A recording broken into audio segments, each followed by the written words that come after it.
आज की इस वीडियो में मैं भोजपुरी के पावर स्टार पवन सिंह की पार्टी सर्व समाज पार्टी और पवन सिंह के पूर्व मैनेजर दीपक सिंह को लेकर बातचीत करने वाला हूं। और ये बातचीत इसलिए करने वाला हूं क्योंकि बिहार में तरारी, बेलागंज, इमामगंज और रामगढ़, इन 4 क्षेत्रों में बाई इलेक्शन हो रहा है, उपचुनाव हो रहा है। इन चारों क्षेत्रों में 13 नवंबर को उपचुनाव होने वाला है और ये जो उपचुनाव होगा इसका रिजल्ट 23 नवंबर को आएगा। मतलब उस दिन काउंटिंग है, 23 नवंबर को काउंटिंग है। इसीलिए ये जो 4 क्षेत्रों में चुनाव हो रहे हैं, इसीलिए पवन सिंह के पूर्व मैनेजर दीपक सिंह पे बात करना बेहद जरूरी हो गया है। देखिए, आप सबको पता है कि पवन सिंह जब काराकाट से चुनाव हारे तो उस समय पवन सिंह के मैनेजर दीपक सिंह थे और उस समय दीपक सिंह के ही इंस्टाग्राम पे ये पोस्ट आया था कि पवन सिंह हमारे अपनी खुद की पार्टी बनाएंगे, जिस पार्टी का नाम होगा सर्व समाज पार्टी। हालांकि पवन सिंह के मैनेजर पद से दीपक सिंह कुछ समय बाद हट गए या हटा दिया गया, ये तो भगवान जाने।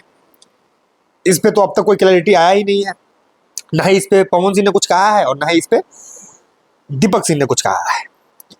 तो जब सामने ये बात आई कि दीपक सिंह पवन सिंह के मैनेजर नहीं रहे तो उसके बाद मुश्किलें बढ़ गई। मतलब लोगों को लगने लगा कि पता नहीं अब पवन सिंह की जो पार्टी है वो बनेगी या नहीं बनेगी, क्योंकि पवन सिंह ने अपने मुंह से इस बात को लेकर कोई अनाउंसमेंट नहीं किया था कि मैं पार्टी बनाऊंगा, वो दीपक सिंह का ही था। चूंकि उस समय दीपक सिंह पवन सिंह के मैनेजर थे तो लोग विश्वास किए, लोगों ने ट्रस्ट किया कि हाँ हो सकता है पवन सिंह के मैनेजर है दीपक सिंह और दीपक सिंह ने कहा है तो ऑब्वियस सी बात है इसमें पवन सिंह की रजामंदी होगी। पवन सिंह ने ही कहा होगा दीपक सिंह से कि भाई जाओ अनाउंस करो जब पार्टी बनाएंगे। लेकिन जब दीपक सिंह हट गए तो फिर लोग कंफ्यूज हो गए। लेकिन ये कंफ्यूजन फिर से दूर हुआ। ये जो कंफ्यूजन था कि पवन सिंह अपनी पार्टी बनाएंगे क्या या नहीं बनाएंगे, क्या करेंगे, या किसी के साथ समझौता करेंगे या किसी पार्टी में शामिल होंगे, ये जो कंफ्यूजन था ये खत्म हुआ। कब खत्म हुआ? जब जन स्वराज के नेता आनंद मिश्रा से, वही बक्सर वाले आनंद मिश्रा, उनसे पवन सिंह की मुलाकात हुई। उस पर कई फोटो भी वायरल हुए थे, आप लोगों ने देखा भी होगा। जब आनंद मिश्रा से पवन सिंह की मुलाकात हुई तो लोगों को लगा कि उस समय कि शायद पवन सिंह अपनी पार्टी नहीं बनाएंगे, हो सकता है कि जन स्वराज ज्वाइन करेंगे। उसके बाद फिर इस पे सबने मुंह बंद कर लिया, कोई कुछ नहीं बोला।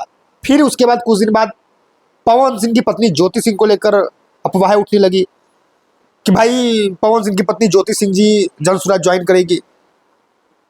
और अब वो भी जो शंका था, वो भी जो कंफ्यूजन था, वो भी दूर हो गया है कि पवन सिंह की पत्नी ज्योति सिंह जन स्वराज ज्वाइन नहीं करेगी, क्योंकि ये बात पवन सिंह की पत्नी ज्योति सिंह ने खुद कहा है कि मैं चुनाव नहीं लड़ूंगी। तो ऑब्वियस सी बात है, जब चुनाव नहीं लड़ेगी तो पार्टी क्यों ज्वाइन करेगी। तो ये भी क्लियर हो गया है। लेकिन अब तक ये क्लियर नहीं हुआ कि पवन सिंह की पार्टी बनेगी या नहीं बनेगी। ये अभी भी कंफ्यूजन ही बना रह गया, क्योंकि ना आज तक दीपक सिंह लौट के आए उनकी पार्टी में, ना इस पे कोई मीडिया वाले कोई सवाल पूछा।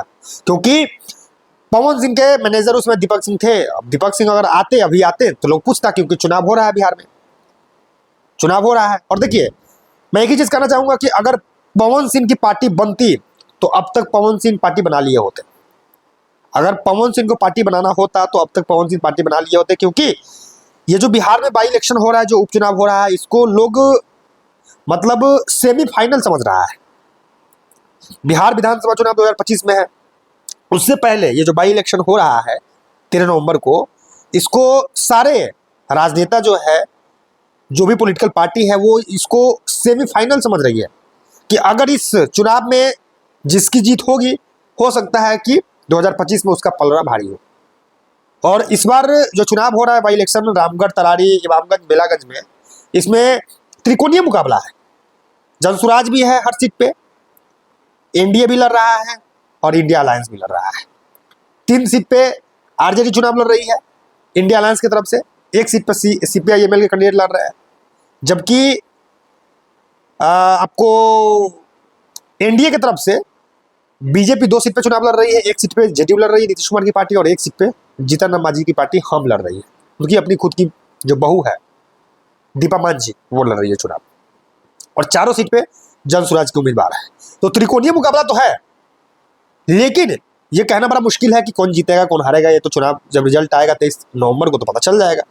लेकिन पवन सिंह की जो पार्टी है, पवन सिंह की जो पार्टी सर्व समाज पार्टी एसएसपी, वो अधूरा रह गया।